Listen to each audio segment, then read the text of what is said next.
Hi అండి, ఎలా ఉన్నారు అందరూ? అమ్మ వాళ్ళ ఇంటికి వెళ్ళాం కదండి. అక్కడ అమ్మ వాళ్ళు ఎప్పుడు వెళ్ళినా మమ్మల్ని ఉట్టి చేతులతో పంపించరండి.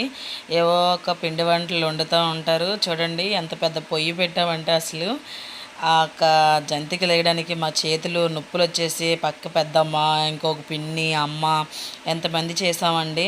మా చెల్లి మా అక్క మాత్రం మ్యాక్సిమం పిండి వంటల దగ్గరికి రారండి. ఏ వంటల దగ్గరికి పెద్దగా రారండి.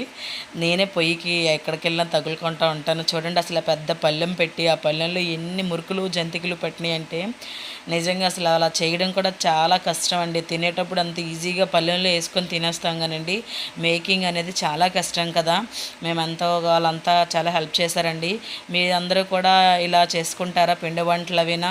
మేము సమ్మర్ హాలిడేస్కి వెళ్ళినా ఇలా చేసుకుంటాం. మధ్యలో ఏ వెకేషన్కి అమ్మ వాళ్ళ ఇంటికి వెళ్ళినా మాకు ఇలా చేసి పెడతారండి. నిజంగా అమ్మ వాళ్ళ ప్రేమ ఎంత గొప్పది కదా. మీ అమ్మ నాన్న కూడా మీకోసం ఇలా చేస్తారా? అయితే కామెంట్ చేయండి, లైక్ చేయండి.